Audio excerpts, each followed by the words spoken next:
The content presented in this podcast is for educational and informational purposes only. It does not constitute financial advice, and listeners are encouraged to consult with qualified financial professionals before making any investment decisions. The views expressed on the show are that of the guests and the host and may not be the same views of LaSalle Street Securities or LaSalle Street Investment Advisors. Welcome to Investing with Integrity, the podcast dedicated to BRI, Biblically Responsible Investing. In each episode, we delve into the world of BRI, where we prioritize values over just financial gains. We believe true wealth encompasses the well-being of individuals, communities, and the world. Join us as we chat with industry experts, advisors, pastors, and more, sharing insights into BRI's core principles. We'll explore how companies are evaluated for ethical inclusion, ethical industries, and the impact of shareholder activism. Of course, BRI has its challenges, and we'll openly address them, offering tips on how to navigate these challenges while staying true to your values. Our goal is to empower you with resources to make informed, value-aligned investment decisions. If you want a portfolio that aligns your financial and moral goals, Investing with Integrity is your podcast. Let's discover how wisdom, principles, morals, and integrity can shape a purposeful approach to investing. Join us in exploring how faith-based values in finance can coexist harmoniously. So get ready for this transformative journey where we prioritize wisdom over worth, principles over profit, morals over money, and integrity over it all. Hi, this is Jeff Tellerico. Welcome to the Investing with Integrity podcast. Our guest today is Benjamin Bailey. He is the Vice President of Investments and Senior Fixed Income Investment Manager for Praxis Mutual Funds and Everence Financial, a leading provider in faith-based financial products in the United States.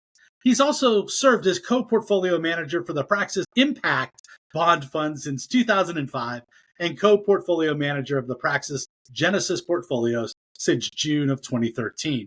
He also acts as co-portfolio manager on internal insurance portfolios and externally managed client accounts. Benjamin joined Everence in 2000 as assisting portfolio managers as a socially responsible investing research analyst. A graduate of Huntington University, he earned his Chartered Financial Analyst designation in 2003. Benji, welcome to the show. We're glad you were able to join us today. I'm going to start off the same way I start off every podcast, and I'm going to ask you a question. Tell us and the listeners something interesting about yourself that most people don't know. So something that most people that would be listening to the podcast wouldn't know is I have an intense love of ice cream. I mean, I know a lot of people enjoy ice cream, or a lot of people appreciate ice cream, but I love ice cream. When I was younger, and we're talking like junior high through high school days, I would have a bowl of ice cream, sometimes probably even two, each night. Every single night, I would have a bowl of ice cream. Sadly, just as I'm getting older, and this is happening faster than I would like, I don't want to be getting old quite so quickly, I cannot have a bowl of ice cream each night anymore. So if I'm having ice cream, it's probably going to be more like a cup, or if I'm feeling really rebellious, maybe a milkshake. But when a coworker of mine, Mark Regier, and I, when we travel around, we try to find interesting, different ice cream places. So no offense to Dairy Queen or anything like that. We just want something, maybe it has creamery in the name, or something that has some, flavors that are kind of interesting or intriguing. But ice cream, love it. So what's your favorite flavor? I mix it up. So if someone can produce a really good strawberry or chocolate, to me, that is just fantastic. But if I want something that's generally something with peanut butter in it, is something that I would prefer probably the most. But I've been to a decent number of places where they have really good strawberry ice cream, maybe some of the pieces of strawberry in there. And I'm like, oh, fantastic. Love it. Now, I don't know about where you actually live, but here in Texas, we have a brand that is pretty well known for doing a lot of different types of flavors, and they're really good at what they do. It's called Bluebell. Okay. Have you ever heard of Bluebell? Okay. Yeah. Oh, yeah. No, I've definitely heard of it. Yep. Well, Bluebell has recently come out with a new flavor called Dr. Pepper Float. It's absolutely amazing. Okay, that could be interesting. You might have to try it sometime. If you ever get to Texas, you might enjoy it. So tell us a little bit about what you actually Yes, I do for would. Everence and for Praxis. Sure. So, as you mentioned, I'm the vice president of investments for Everence. Everence Capital Management is the advisor for the Praxis mutual funds. So, a lot of the things that I do on a day-to-day basis would be managing money for the Praxis Impact Bond Fund. It's a bond fund that's managed versus the Bloomberg aggregate. So, kind of like the S&P 500 would be used for large cap stocks. The Bloomberg aggregate would be used for bonds, just kind of general bond investing. And so manage that fund, co-portfolio manager on that, and really just been kind of in bond markets for most of my career and really enjoy it. That's unusual because, for our side of the house, bond investing is kind of boring. But when we have someone like yourself who really enjoys it, it really makes the show go a lot better. So the other guests that have been on the show have really stuck to the biblically responsible investing screenings and what we look for there. And you guys do things Mm-hmm. just a little bit different. Yeah. So why don't you tell us a little bit about that and how impact investing works versus a normal BRI? Yeah. So, I think there's many different terms that people use. And I think biblically responsible investing is fine, or sometimes people talk about faith-based investing. Actually, we use a couple different terms. One of the terms that we use quite a bit is stewardship investing. And so when we think about being a steward of the gifts that God has entrusted with us, or being a steward of the investments that we have from clients, we're thinking about that in a couple different ways. One, of course, is thinking about it from the financial aspect, right? So we want to make sure that if someone's entrusting us with their kids' college fund, or they're entrusting us with their retirement fund, that we do a good job with that, and that we give them good, solid returns. But as being stewards and thinking about this as God entrusting us with these things, and we also want to think about the impact that we're making on the world, the communities, everyone that's out there in terms of the investments that we make. So it is about making a good, solid return, but it's also about understanding, in some ways, kind of that impact that we're making with our investments. Part of that, we'll talk about some of these things, I'm sure. Some of that's about screening things out, but it's really about kind of a deeper view of what is the impact that you're having and the difference that you're making while you're getting those solid returns. So what you're saying to me that I hear is you're getting to display your faith, understanding who God is and that he owns it all, but showing the world that you can do this by honoring him in such a way that makes a difference, impacting, if you will, the stewardship of what he has given us. Yep. So working for a company like you do, I'm sure you get to share your faith at work every day. So how is that different? Have you worked in the secular world doing this at all? And what differences are there between that and who you work with today? Yeah, it's an interesting thing, right? So I've been with Everence back even when it was Mennonite Mutual Aid, and I actually began back in 1999 as an intern. So that was my first full-time job out of school, was working for MMA. Before that, I had some kind of summer jobs.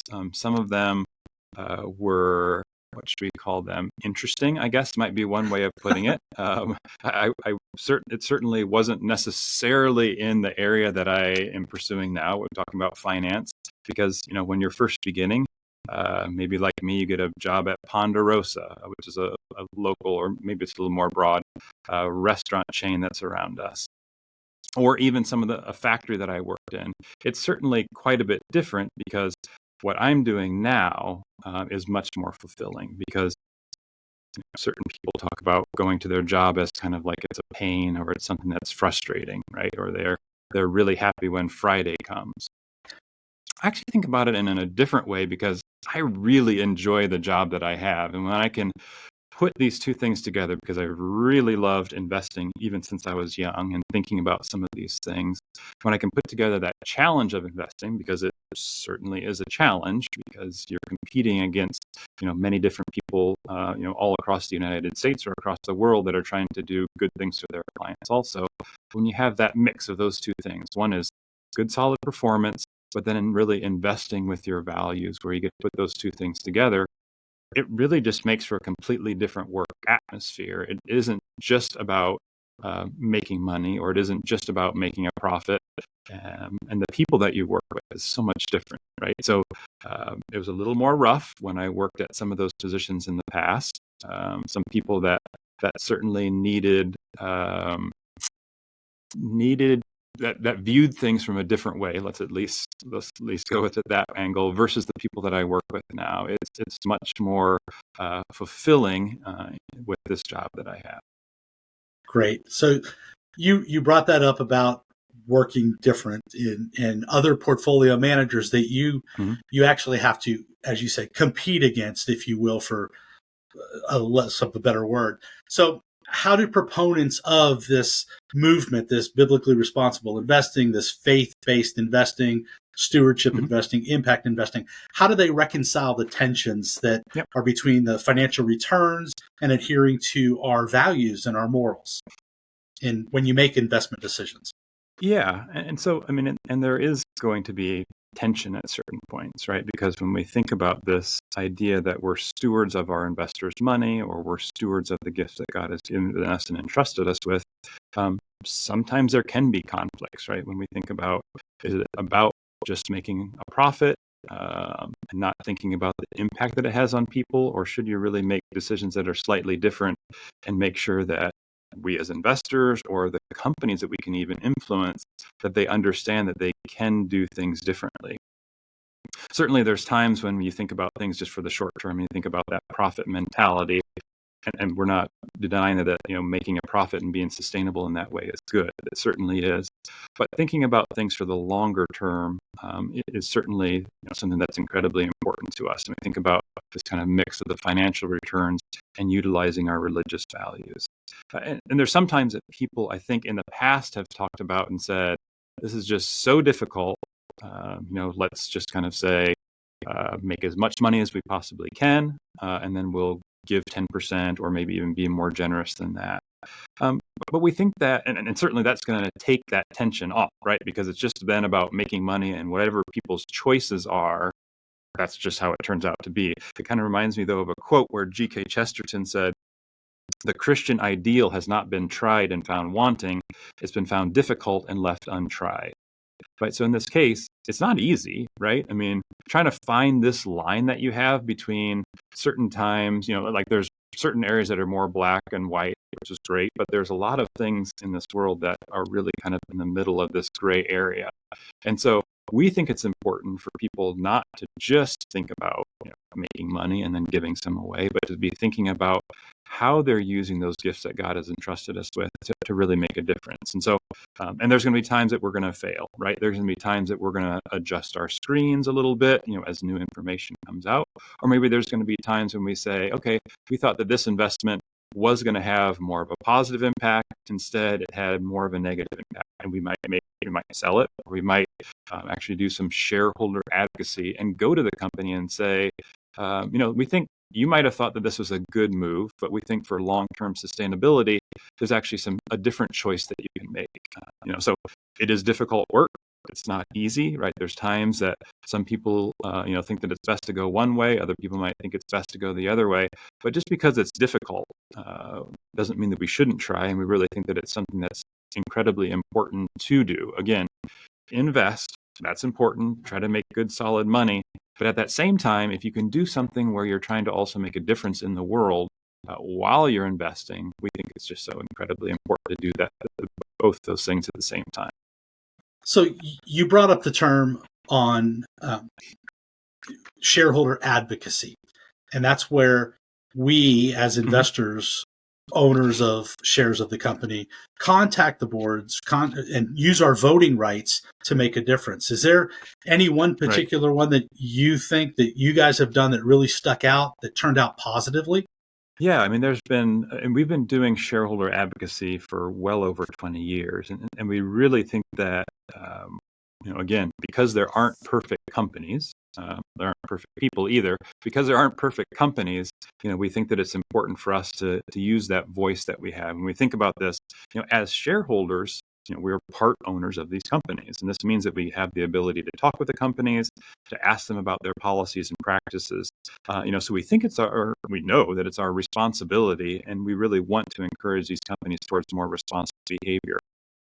So, but when we think about shareholder activism, or we think about this shareholder advocacy, we think about it in a longer term setting. We don't necessarily think about it as something where we just send a letter to them and then say, don't do XYZ, or this is literally part of your business, like sending something to Philip Morris and say, stop producing tobacco, right? I mean, that's not going to go very far. That's going to hit the investor relations, and then it's not going to go much further than that. But if instead they understand that our goal is really to help them, in terms of a long-term sustainable business, and that we see certain risks out there that maybe they don't see, or maybe they see in a slightly different way, that's where you can really have that powerful combination. Again, it's not about just telling them you should do this differently, right? It's really much more about, if you do things in a different way, we really think it's going to be more sustainable for you. So, one example that I think is really powerful is that we've had long-term shareholder advocacy with Delta Airlines. So certainly modern slavery is an issue that, more and more people have heard about, but some people really don't understand how big of a deal that it still is. And so when we thought about this and this idea of modern slavery, and the sad aspect of that, people get sent through many times through airlines, or they can be in hotels, places like that, where there are instances that maybe an airline stewardess or steward or whatever might have that opportunity to actually see something and maybe say something or bring attention to it. The shareholder advocacy that we've done with Delta Airlines, it began back in 2010. And it's interesting because it shows that some of these things can actually take a long time. So it isn't just about, again, sending them something and saying, oh, you should change this. And they go, oh, well, that's obvious. We really should change this, right? Sometimes it really takes a longer time frame where you're interacting with them and they see that there's something that they can do differently. So many people, if they're traveling on Delta Airlines now, they'll see that there's signs that talk about human trafficking, or there's signs that talk about things that you can look for if you think that someone's being trafficked. Delta has done great work in terms of talking with their employees to see these are the different things that you can look for to see that there might be someone that is being trafficked. And so again, this takes a long time, and it takes work and it takes effort. But we think that, when we can actually work with the company and help them to understand, you have a role to play in making, people's lives different. It's something that they do appreciate, that kind of long-term conversation.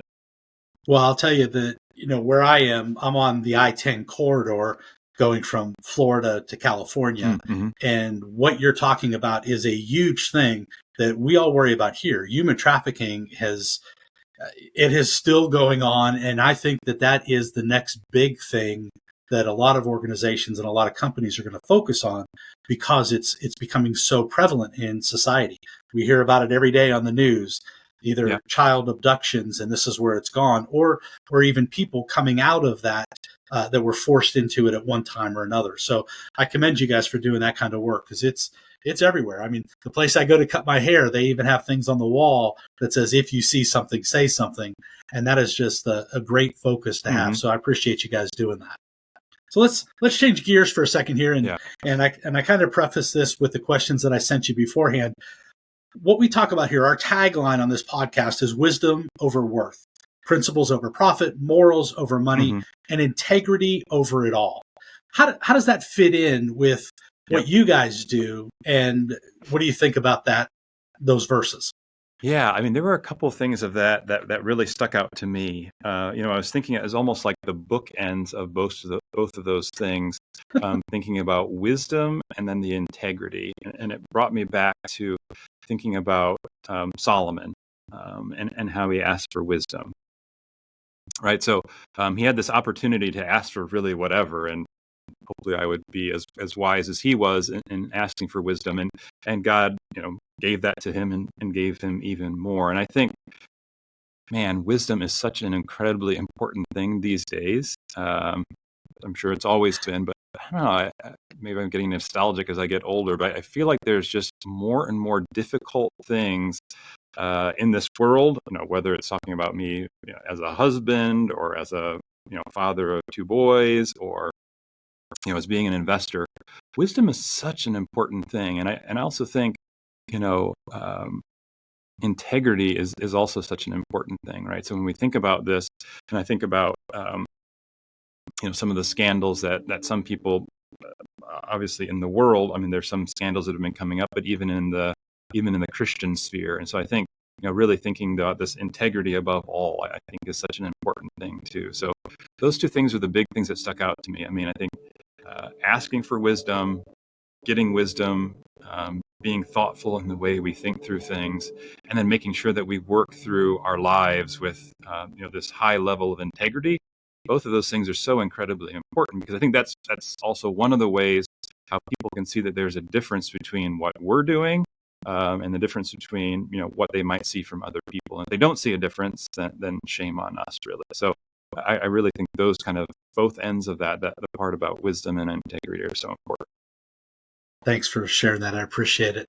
One of the things that, being an active advisor, someone who's dealing with clients on a day in and day out basis, I get the question all the time, well, I want to own Amazon, or I want to own Apple. And again, I have to step back and say that based on how I run this practice, I follow biblically responsible investing, and there are companies that I just won't own. And it gives us that opportunity to educate them on what we believe that God wants us to do with his money. And again, we go back to he owns it all anyway. So that's great. And I appreciate that, because I think integrity is something that is lacking with a lot of society today. They'll say the latest and greatest thing just to get somebody to do something without following through on the moral side of it, if you will. So that's good. So let's get back into what we do. So the industry's changing. I mean, I've only been in it about 15 years. You've been in it longer than I have, but I have seen it change massively in the time that I've been in. So what do you think we can expect in the next 5-10 years with what we do? Technology is just something that continues to, I think it's just speeds things up. When I think about, each day I'm kind of in the markets, looking what things are changing, what's out there. And when I look at even how things are different in terms of just the speed at what things are coming at, or the availability of information out there, it's pretty incredible. And so to think about what things might be coming down the pike, I can think about the last 5 to 10 years and how much easier it is to trade bonds, right? So one of the things that I do on a daily basis is look at the fixed income markets. Are these things cheap, or are they rich? Are they expensive, or are they cheap? What will interest rates possibly do?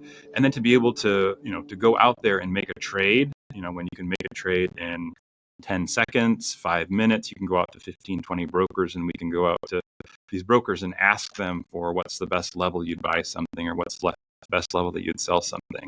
It's so much faster than when I first started. It's almost incredible at the speed that we're able to go out there.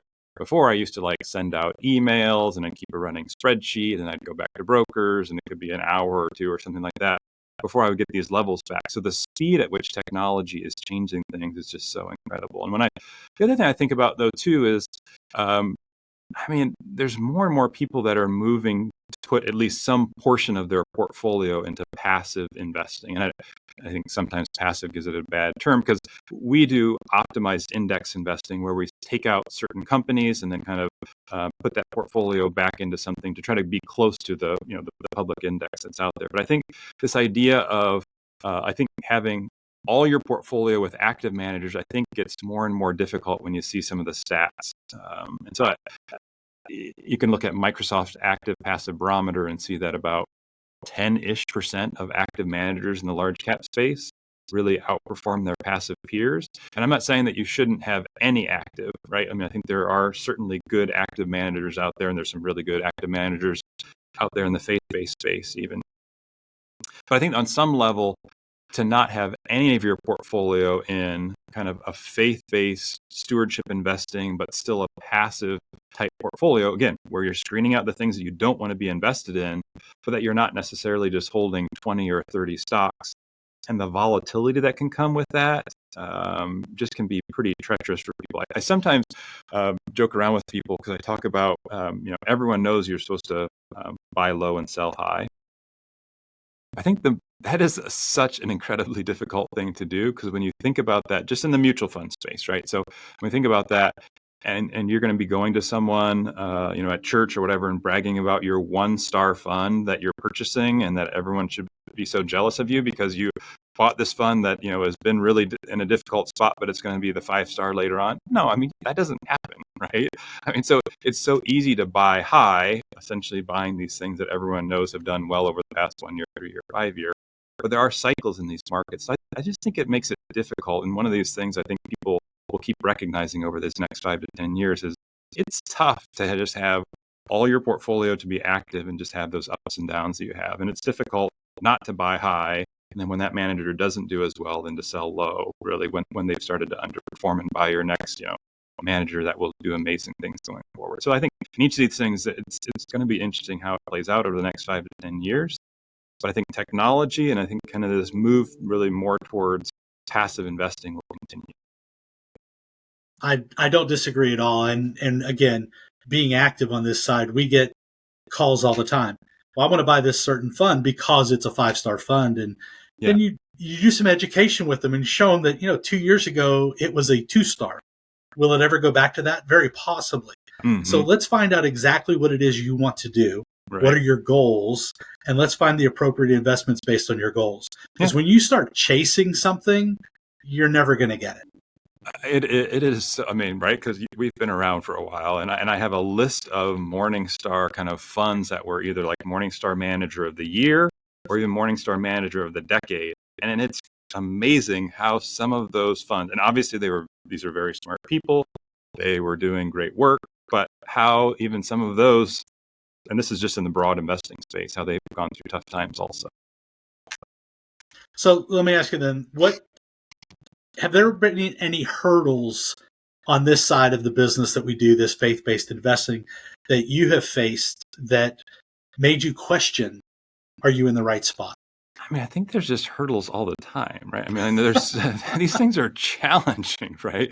Because I mentioned this a little bit, but in this space, people, and rightfully so, they want to get solid returns, right? They want to be somewhere in the general vicinity of the benchmark. I mean, they don't want to be underperformed by 7% or something like that. But I mean, so I think with that, I mean, because you have so many people that you're competing against, and when we think about bond investing, we're not just competing against individual investors or just mutual fund investors. It's also hedge fund investors, it's other credit investors, things like that. So it is a really competitive, tough thing to do. And, so when you think about hurdles, I mean, many times it's people hearing what is out there in the market and what is kind of accepted understanding, and then wondering why, sometimes we agree with it and we do follow that. And there's other times you have to say, well, what choices are we going to make that are different than what the market is? Maybe there's a recession call that everyone believes, or that interest rates are going to stay as low as they ever have been, or that we should be like Switzerland and be negative rates. I mean, any of those different things, I mean, that's what makes the market, right? Is that enough people believe on one side, enough people believe on the other side. And so I think this idea of we're going to have to do things differently than what everyone else is doing, and that's the way that you're actually going to be able to that's the way you're going to be able to outperform. I mean, and there's going to be times that you also underperform, right? Because we're not going to be right all the time. And we even talk about it. So we have passive optimized equity index fund at the Praxis mutual fund family, but I manage an active, the Praxis impact bond fund. And so there's going to be times that we underperform, and there's going to be times that we outperform. And we talk about it over market cycles, because we don't act like we're going to be able to outperform every 3 months, 6 month, calendar year. That's just not the reality of the way things are. Over market cycles, 5 years, 7 years, that's kind of the goal. So, I mean, those hurdles are expectations of people. I mean, I have high expectations of myself, and each of these things are difficult. That's what makes it fun too, right? I mean, it's challenging, and I like the challenge. You heard it here, folks. Bond investing is fun, especially when you let Benji do that for you. So, yes. Couple questions I want to finish up with. Really get us focused back on to you personally, and not so much the markets and what we do. But if you could have a conversation with 3 people dead or alive, who would they be and why? All right. So I'm going to go definitely different angles on each of these. So you'll hear this in a little bit. First is Greg Maddux. So he was a pitcher for the Atlanta Braves, and I was a pitcher, and my boys, they play baseball. And so it was just amazing to me how he didn't throw like 98 miles per hour, but he was just able to find like kind of pinpoint accuracy. And so I'd love to talk with him about how he held the baseball, the different grips that he had, and what his mindset was, because he knew he wasn't just going to be able to throw the baseball past everyone. So that one's not very spiritual, so we'll get a little more spiritual on this one. The next one would be Dallas Willard. Dallas Willard was the author of the book called The Divine Conspiracy. Back in, I think it was written in 98, I think it was. So around that time, I read it, 99, 2000. I just absolutely loved that book. And I met Dallas Willard at a conference, and I was in line. I had already checked in for the conference, and I saw him, and I said, Mr. Willard, I completely love your book, Divine Conspiracy, and it's just fantastic. And in this like grandfatherly way, he was like, oh, thank you so much. It's so kind of you. And then he said, hey, if you haven't checked in yet, I'd love to talk with you while we're in line waiting. Of course, I said, oh, I've already checked in, so I can't really. Why I didn't just say, oh my gosh, I've checked in, and I'm just going to stand beside with you and talk with you for a few minutes. I have no idea whatsoever. He died, I think, a little over 10 years ago. But just in terms of humble, Christ-like wisdom, to me, he ranks right up there. And so I would love to be able to talk with him more about kind of how he mixes these things of, understanding. I mean, the Christian walk in a lot of ways is difficult, and there's a lot of humility that needs to come in with that. And I think he really just put that, he was really able to piece those things together. I'm getting even more spiritual with the last one, and that would be David. And when I think about someone, you talk about someone that was described as a man after God's own heart. Yet, man, he could really sin. It was this interesting mix. So to understand from him how he was able to come some of these drastic sins that he had, but he was also an amazing worshiper of God, doing both of those things, and that he was also willing, like in the Psalms, you read through some of the Psalms and how he was frustrated with God, really, and like expressing those. And I think the mix of each of those things, I would love to understand more how he was able to combine each of those and really then, but then again, end result, a man after God's own heart. I mean, it doesn't get any higher of an accomplishment really than that.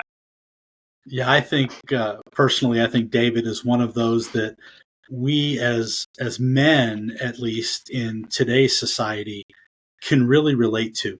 The things he did, the things he went through, but still that inward desire to be more like Christ, to be God, to be more like God in such a way. Yep. That's just a beautiful story. Thanks for that. All right, last one. What didn't I know enough to ask you? What is it that you're really wanting to tell people? Well, I think the conversation was great. I mean, I love conversations like this because I think it's an important thing for people to really be able to understand that they can do both, right? That this isn't just about taking your money, which, I mean, at the very beginning, right, it's investing is important, right? Especially when you're starting young. I even tell my 16-year-old about investing, and we talk about it and how important it is. So starting young is so incredibly important, right? So invest, put money towards retirement. That's important. And when you can do it while you're still understanding, your values that you have and how you put those two things together is so important. But one thing I think is important is you may have companies that are in the news at this exact moment that you think, oh my gosh, I don't want to own them. Or you might think, I don't want to own this large swath of companies. So I do think it's important for people to understand the impact that you can have on your portfolio performance. Maybe it isn't necessarily negative each time, but when you think about kind of that volatility, if you're taking out half of the large cap companies because you have something that you feel strongly about, there is balance in each of these things. And so I think I would caution people, again, investing is important, start early. Investing with your values is also incredibly important. There are certain times that you need to understand, am I going to be completely out of all public markets because all these companies are fallen and they're doing some things that I don't like? Or I'm going to say, in each of these, there's some level of a gray area. And so I want to start to balance some of these things out. It isn't just about perfection. I'm going to say one more time, right? There's no perfect companies, and we're not going to find any of them, especially when we're talking about public companies, right? So in that, we need to have this balance of that we're looking for companies that actually kind of match the values that we have, and maybe not even perfectly match them, but have these general core values that we want to work towards. They aren't doing largely negative things. Maybe that's alcohol or tobacco, or maybe that's adult entertainment or whatever, those things that are kind of like, I definitely don't want to be invested in those. And then some of the things that maybe are a little less kind of straightforward or, quite as important to you. Maybe they're somewhat important. Maybe have a little bit of flexibility in those to make sure you're not just taking out every mid-cap company or every international company or every company that's involved in, anything that you might find that has anything negative at all. So a little bit of balance, again, while you're investing with your values is really important. Well, and I think all that falls back on having grace, allowing grace. And sometimes we get so caught up in the black and white, this is it, we make bad decisions. So even when I screen portfolios, I allow a certain percentage just because of that, because I know things change. They, especially with mutual funds, if it's an actively managed fund, they may be buying and selling the company, once a month, and it's something different depending on, the turnover. So I don't want to throw the baby out with the bathwater, if I will. So making those conscious efforts. So Benji, I totally appreciate your time. Thank you so much for spending it with us on the Investing with Integrity podcast. Folks, Praxis, Everence, they're great companies to deal with. Again, Benji, hope to see you again at the Next Kingdom Advisors Conference. Have a great day. Thanks. Appreciate you being here. Yep, you bet. Bye-bye. It's been great. Bye. You've been listening to the Investing with Integrity podcast with your host, Jeff Tellerico. Tune in on the first and third Wednesdays of every month to hear from other advisors, industry experts, pastors, and more as we discuss biblical thoughts about money and investing.